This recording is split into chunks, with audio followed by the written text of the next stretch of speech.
მოგესალმებით, თითოეულ ფანტასტიკას მოსმენობას, რომ გამოწერილოს ჩემი არხებს, რომ ალაიქებთ და კომენტარებს, ვინც ამით გაგაცნობით მოვაკატავ.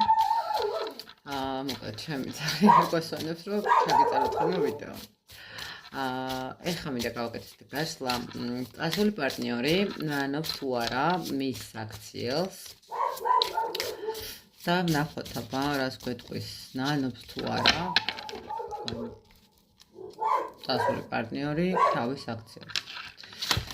ნანობს თუ არა. მე ესე ვიტყოდი, რომ შეიძლება ნანობდეს, იმიტომ რომ ცხოვრებაში ფორტუნა მარტო ერთი მხრივ ატრიალებს და იცის ხოლმე ესე დაუყანა დატრიალება და ზოგადად ბუმერანგულად რაღაცების ესე ვთქვათ დაბრუნება. ნანობს თუ არა. იცით როგორი სიტუაცია არის? მე გეტყვით, რომ ადამიანი შეიძლება ითქვას, რომ ნანობდეს აბსოლუტურად ყველაფერს, რაც თქვათ, ესე ვთქვათ, დაგმართად, ხო?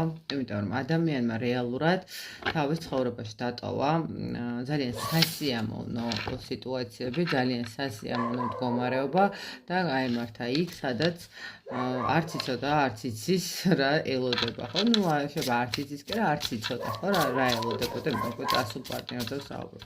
ნანობს თუ არა ეს ადამიანი?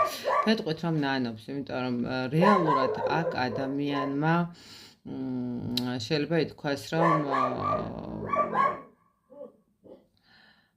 ვერ მიიღო ის, რასაც ელოდებოდა, ხო? ანუ თუ ელოდებოდა ადამიანი, რომ ის ცხოვრებაში რაღაცა ესეთი საინტერესო და სასიამოვნო მდგომარეობა იქნებოდა, თქვათ ესეც არ არის. ერთადერთი რაც არის, აქ უბრალოდ ის მომენტია, როდესაც ადამიანი, ნახეთ, თავის თავს როდესაც არ უწყდება რაღაცებთან მიმართებაში და თვლის, რომ ყველაფერი ჯერ წინ არის, ჯერ კიდევ შანსი აქვს, რომ ყველაფერი გამოასწოროს თავის ცხოვრებაში და უკეთესობისკენ წავიდეს, ხო? მისი არჩევანი საკმაოდ ისეთი რთული გახდა, მოდით ესე ვთქვათ, ხო? ანუ არჩევანი, რომელიც გააკეთა ადამიანმა, აღმოჩნდა მისთვის ცოტა, ისე ვთქვათ, რთული პერიოდის დასაწყისი.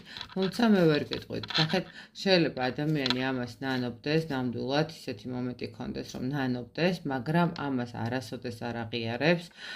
შეიძლება ითქვას, რომ ეს ადამიანი ძალიან დიდი პრინციპული ადამიანიც იყოს, ხო? ცოტა რაღაცა ჯიუტი ადამიანიც და ადამიანი არასოდეს არ აღიარებს იმას, რომ რაღაცა სინანული გააჩნია